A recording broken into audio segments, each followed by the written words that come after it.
Dulu, ntar lagi nih merah. Oke, Assalamualaikum warahmatullahi wabarakatuh. Perkenalkan, kami dari FRU 120. Nama saya Muhammad Nizam Akbar. Nama saya Fadila Zara Larasati. Nama saya Rahadi Indra Wicaksono. Ya, kami akan mempresentasikan tugas besar produk kami.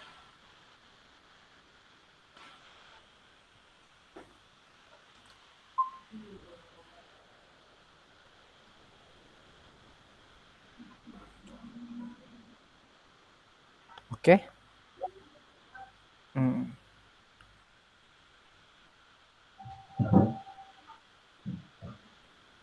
Oke, bab pertama pendahuluan. Pertama-tama ini latar belakangnya. Untuk yang pertama itu sekarang zaman sudah serba digital. Terus kita juga ingin membantu anak sekolah mempelajari geografi dan meningkatkan interest belajar terhadap global. Selanjutnya identifikasi masalah. Yang pertama itu kurangnya pengetahuan tentang geografi, berkurangnya pembelajaran menggunakan global juga. Selanjutnya rumusan masalah. Yang pertama kita bahas bagaimana proses belajar geografi yang menarik, terus bagaimana cara mengedukasi pelajar di zaman modern ini, dan bahan apakah yang cocok untuk produk global kami. Selanjutnya tujuan perancangan. Tujuan kami adalah untuk mempermudah pelajar mempelajari negara-negara di dunia, mempermudah akses informasi tentang negara-negara di dunia, dan juga menggambarkan nyata posisi geografis negara di dunia. Ya, silahkan gimana? Kan di Studi pustaka. Oke, pertama, global adalah sebuah miniatur bumi yang sudah sering kita temui. Terus, kedua biasa digunakan di sekolah maupun sebagai hiasan di rumah. Yang terakhir, pada global, pada umumnya tersaji informasi tentang negara dan kota-kota yang ada di negara tersebut. Nah, ini produk existing kami.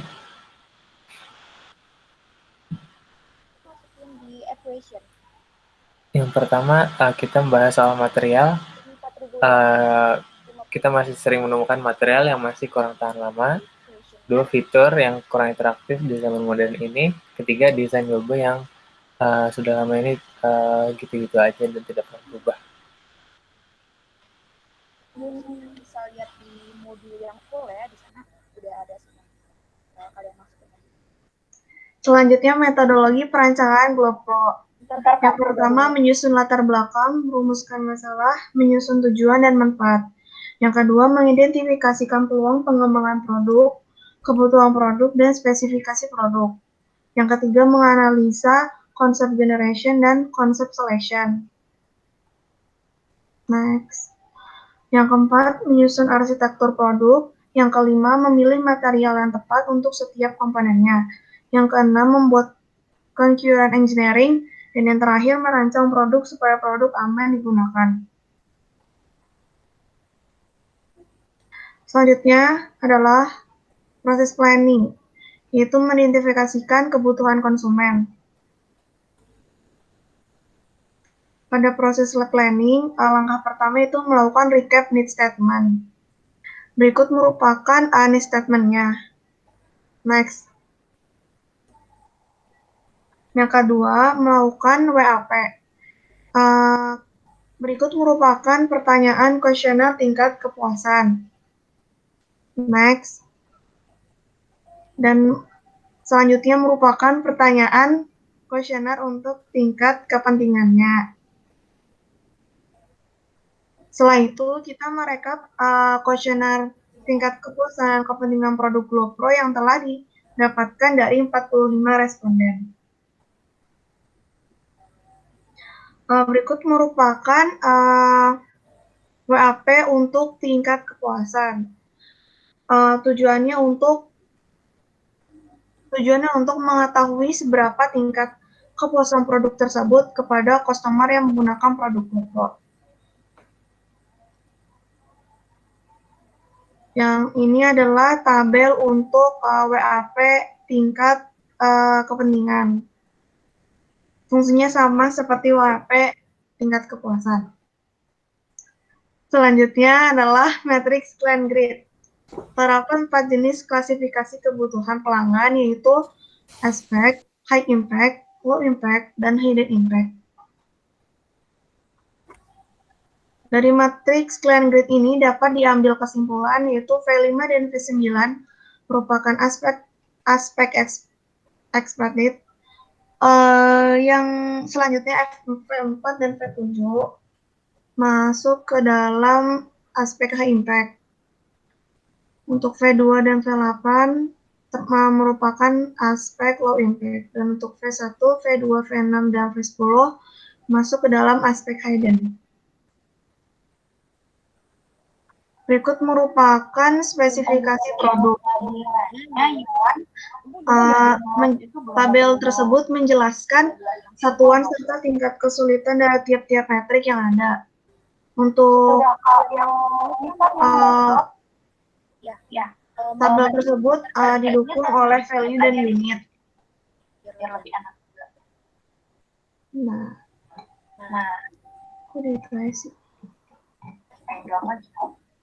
selanjutnya merupakan bentar.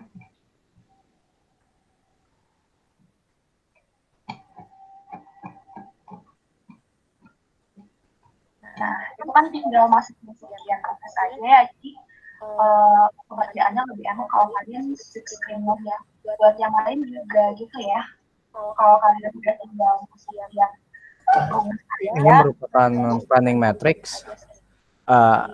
Ada if statement, kemudian dilihat masuknya ke dalam hidden atau low impact atau high impact atau expected. Ini ada unit dan difficulty levelnya, kesusahan dalam melakukannya, dan juga lebih baik mana.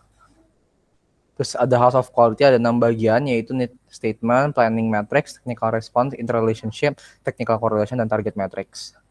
Ini ada gambar house of quality yang kami buat. Sekarang proses pengembangan konsep. Fungsi yang kami dapatkan dari GlobePro ada 2, yaitu pertama, konsumen dapat membaca Globe, dan yang kedua, konsumen dapat menggunakan Globe. Ini adalah black box yang kami buat. Dari sini intinya dari kedua fungsi tersebut akan membuat produk dapat membantu orang untuk mengerti geografi. Ada dekomposisi, yaitu digunakan untuk membantu mencari eksternal maupun internal komponen konsep. Di dekomposisinya ada sebagai berikut. Pencarian eksternal dan internal. Nah, ini ada pencarian eksternal dan internal. Dari setiap part-partnya kami bagi-bagi dari pilihan-pilihan berbagai macam dari setiap part yang ada. Ini hasilnya, ada konsep A, konsep B, konsep C, konsep D. Kami menseleksi mana konsep yang kami ingin lakukan. Ini ada dari kriterianya, kalau ini dari need statement dan juga selection criteria dan juga stakeholder need. Nah, ini konsep screening matrix, kami lihat manakah yang lebih baik dan manakah yang lebih buruk, kami hitung. Ternyata dapat dilihat bahwa A itu merupakan konsep yang paling baik, B tidak cukup baik, C dan D hampir baik, maka kami gabungkan menjadi satu. Jadi seperti ini planning matrixnya. Ini konsep scoring matrix, akhirnya kami mendapatkan konsep A untuk di-develop untuk tahap yang lebih lanjut. Sekarang proses pengembangan level system, produk terpilihnya adalah seperti ini. Ini ada product scheme-nya, ada dari base, mengkonvert energi menjadi energi gerak, dan seterusnya, sampai memberikan informasi tentang negara pada globe. Yang ada elemen-elemen yang kami kotakan. Nah, ada chunk, kami membuat chunk, ada main machine, globe, dan barcode, kami jadikan satu, ada handle, dan juga base globe. Kami ada dengan faktor-faktornya yang dapat mempengaruhi chunk-chunk tersebut. Analisis base menjadi tumpuan berdiri bagi globe sekaligus sebagai sumber listrik yang dapat dari kabel, kemudian energi listrik dijadikan sebagai energi kinetik, dan terakhir ada juga barcode yang akan membuka software untuk menjelaskan negara-negara yang dibuka. Ada juga dari globe tersebut yang memiliki dimensi yang pas agar mudah diangkat. Ini adalah geometriknya. Ini ada interaction dan identification, ada fundamental, ada juga incidental. Fundamental yang kami inginkan untuk menjadi interaksi, dan incidental adalah interaksi yang tidak kami inginkan tapi ada dan harus diminimasi. Ini dia. Ini dia dari kami. Sekian. Assalamualaikum warahmatullahi wabarakatuh.